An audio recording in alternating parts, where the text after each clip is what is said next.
Moving on, Mr. O'Brien, Mr. Geoffrey Jackson, who's a member of the governing body, as I understand, he heads the teaching committee, is that right? He's a member of two committees. My understanding is that each of the governing body members are members of two committees. I understand he is a member of the writing committee and the teaching committee. Yes. Well, I have to say my information as of September 2014 also puts him as a member of the personnel committee. Well, that's different to my understanding. Well, we'll leave personnel out of it for a moment. But Mr. Jackson is, I'm not sure what the designation is, whether it's coordinator or chair or responsible for, but he's in effect the head or responsible for the teaching committee, isn't he?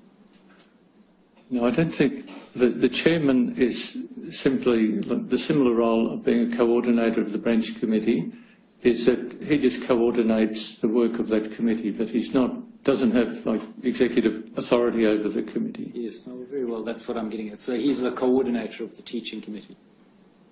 I don't know. I know he's a member of the teaching committee and of the writing committee. Yes. But his actual function, I don't know. And the teaching committee has the responsibilities set out in the branch organisation manual that we were looking at a few minutes ago, is that right? Yes, the role that is mentioned there. And that includes what will be taught in the various Kingdom of Ministry schools and a whole plethora of other means by which publishers around the world are taught about your word, is that right? Some of the schools would be the responsibility of the service committee. If it's schools for elders and travelling overseas, the service committee would care for the... And Shepherd the Flock of God is the guiding textbook which would guide also the activities of the teaching committee. Again, I think that would be probably something approved by the entire governing body, but perhaps coming more from the service committee because it's service related. And I understand that you've not served as a member of the governing body, so I'm asking you from what your understanding is. But your understanding is that the 7 members of the governing body, as a governing body, meets weekly, does it, every Wednesday? Yes, so those who are present meet weekly. Yes.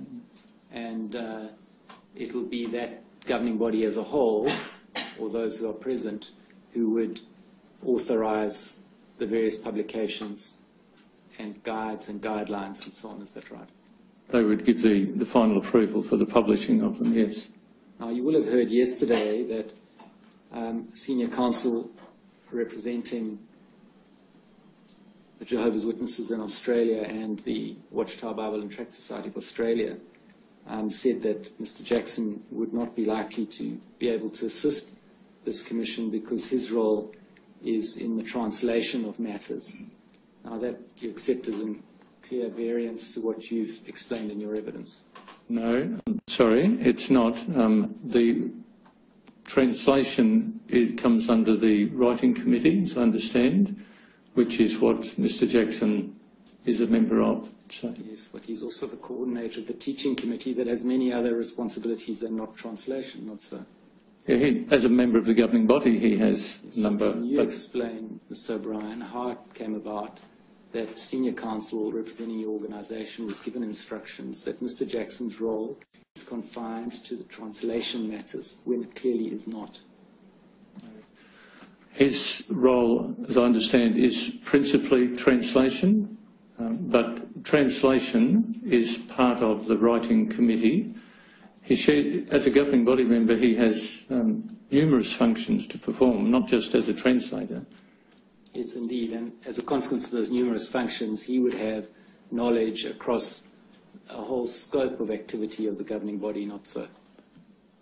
I guess he would have... Far beyond translations. Yes, yeah, more than translation. Mr. O'Brien, did you give those instructions to senior counsel? The instructions regarding Mr. Jackson? Yes. It led me to believe that there was little that Mr. Jackson could add to the discussion. And no doubt that's what you expected would happen. Is that right? That's true, and I still concur with that. Well, I'm starting to form a totally different impression, I have to tell you. Well, if I could explain that Mr. Jackson, his two principal roles, as far as I understand, in the governing body are with the writing and the other committee. I mean, the two committees I've mentioned, the writing, and part of that involves translation. Mr. Jackson was in the Pacific Islands for many years, understood many of the Pacific Island languages, helped. Well, I understand that he may have a role in translation, but I'm now coming to understand he has a significant role in relation to teaching, but also the general affairs of the Jehovah's Witnesses. He wouldn't have involvement in matters to do with the Coordinators Committee, which handles legal, nor with the Service Committee, which handles service matters. But he sits at the top with others in relation to all of those committees, doesn't he? No, they're different governing body members are assigned specifically to different committees. I understand that, but nevertheless, the governing body, I assume, has the ultimate say in all things. When things come back to them as a governing body, yes. And he's a member of that. Yes, he's a member of the governing body. He's here in Australia. He's with his father. Well, I understand he's still in Australia. I don't talk with Mr. Jackson, but I understand his father is gravely ill, very close to death, and that's why he's here, to be with his father. Yes. Mr. O'Brien, you've given evidence that you gave instructions to counsel on the point of Mr. Jackson not being able to assist and his activities being with relation to translations. And I, as a matter of fairness, must put to you that those instructions you gave were false, were they not? No, I don't believe so. Mr. Jackson does oversee the translation work, but as part of the writing committee member, which he is one of the governing body members on that committee. So, and I suggest to you, I put to you, that when you gave those instructions, you knew them to be false. No, I disagree.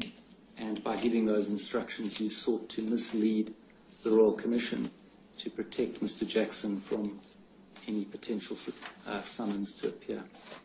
No, I disagree. I think the reason we asked consideration to be shown to Mr. Jackson was the grave situation of his father, the very reason he's in Australia. Yes, well, and in relation to that, in view of what I've put to you, perhaps you can answer this. How are we to know if what you say about Mr. Jackson's compassionate circumstances is in fact true? We could provide an affidavit if you wish. We could provide doctors' reports on his father, whatever the Royal Commission would like. I'm sure we can arrange for that. How long has he been in Australia? I'm not sure, Your Honour, but I think maybe a week or two, a couple of weeks perhaps. He's been here since before the 14th of July, hasn't he?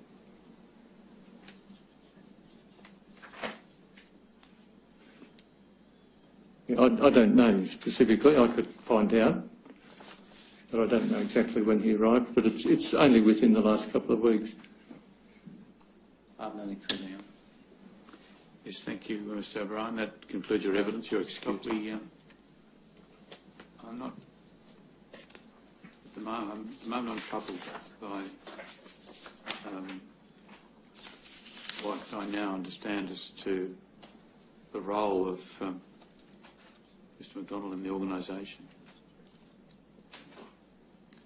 And it does seem that, having regard to the issues with Candace, he would be able to help. Do you want to respond to that? Your Honour, I can respond. I can certainly try and take further instructions for reasons that are obvious. I think that Your Honour is entitled to whatever assistance should be provided to Your Honour. My understanding remains, as I was instructed, that in relation to these legal matters, Mr. Jackson would be of no assistance. It's not legal matters that the discussion has moved a little from the history to the future. Yes. And at the moment, I can presently understand the injunction that's felt in relation to elders. Yes, sure. But a deliberative process for the church, it's possible to imagine it being one which was not entirely conducted by elders. But secondly, a process which the church engages in because of its adherence to the Bible, which allows a person those who are deciding the matter have no doubt has committed abuse to nevertheless remain in the community, raises other issues as well.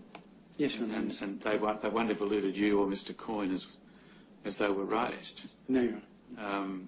I mean, if you put yourself in a position to care for other people and you fail, then consequences flow. Now, these are issues which clearly have emerged from our discussion, and we would like as much help as we can. And